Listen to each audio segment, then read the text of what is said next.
Tuhan menolong. Renungan diinspirasi dari Kitab Tambahan Daniel 3 ayat 25 dilanjutkan dengan 34 sampai 43. Maka Azaria berdiri dan berdoa sebagai berikut. Ia membuka mulutnya di tengah-tengah api itu, katanya, "Janganlah kami kau tolak selamanya demi namamu, dan janganlah kau batalkan perjanjianmu. Janganlah kau tarik kembali daripada kami belas kasihanmu demi Abraham kekasihmu, demi Ishak hambamu, dan demi Israel orang sucimu, yang kepadanya telah kau janjikan untuk memperbanyak keturunan mereka laksana bintang-bintang di langit dan seperti pasir di tepi laut. Ya Tuhan, jumlah kami telah menjadi lebih kecil dari jumlah sebagian bangsa, dan sekarang kami pun dianggap rendah di seluruh bumi oleh karena segala dosa kami. Dewasa ini pun tidak ada pemuka, nabi, atau penguasa, tiada korban bakaran atau korban sembelihan, korban sajian atau ukupan.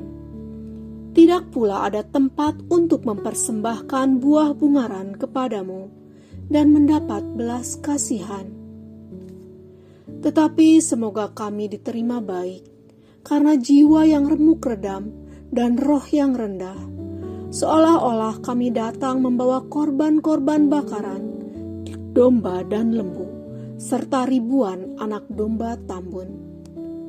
Demikianlah hendaknya korban kami di hadapanmu pada hari ini, berkenan seluruhnya kepadamu. Sebab tidak dikecewakanlah mereka yang percaya kepadamu. Kini kami mengikuti Engkau dengan segenap jiwa dan dengan takut kepadamu, dan wajah-Mu kami cari. Janganlah kami kau permalukan, melainkan perlakukanlah kami sesuai dengan kemurahan-Mu dan menurut besarnya belas kasih-Mu. Lepaskanlah kami sesuai dengan perbuatan-Mu yang ajaib, dan nyatakanlah kemuliaan nama-Mu, ya Tuhan." Demikianlah sabda Tuhan. Terpujilah Kristus. Suatu peristiwa dapat terjadi dalam hidup manusia atas seizin Tuhan. Bahkan peristiwa yang membuat kita sangat menderita, terkadang Tuhan izinkan terjadi dalam hidup kita untuk menguji iman kita, untuk membuka tabir-tabir terselubung agar kemuliaan Tuhan dinyatakan. Dalam kitab Tambahan Daniel diceritakan bagaimana Azaria, salah seorang dari 3 sahabat Daniel, berdoa kepada Tuhan di tengah api yang bernyala-nyala. Karena iman kepercayaan yang besar dan ketaatan penuh mereka kepada Allah Bapa, mereka berani melawan Nebukadnezar, penguasa di dunia saat itu. Perlawanan itulah yang membuat Azaria, Hananya, dan Misael dilemparkan ke dalam perapian nyala yang dibuat 7 kali lebih panas dari biasanya.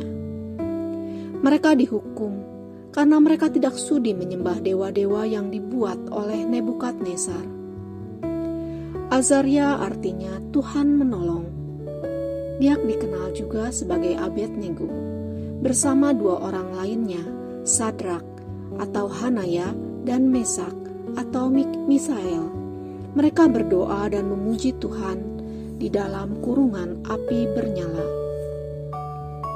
Dalam doanya, mereka meminta Tuhan tidak menolak, tidak membatalkan perjanjian, dan tidak menarik belas kasih-Nya dari hidup mereka. Mereka memohon agar Tuhan berkenan menerima puji-pujian dari jiwa yang remuk redam, dan memohon kemurahan serta belas kasihan Tuhan. Sedemikian kuat iman 3 sahabat Daniel kepada Tuhan Allah, terlihat dari doa dan puji-pujian yang tetap mereka panjatkan kepada Tuhan di dalam api yang bernyala-nyala itu.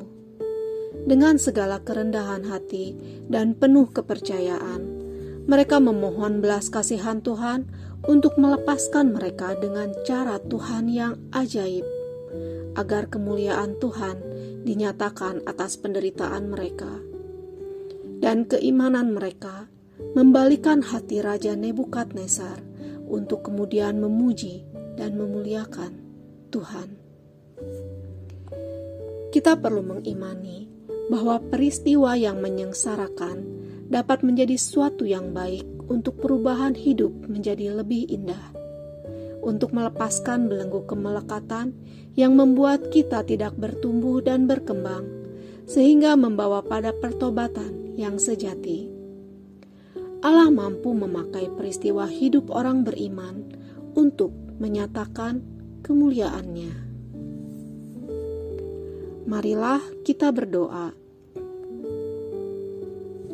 Tuhan Yesus, terima kasih untuk firman-Mu hari ini.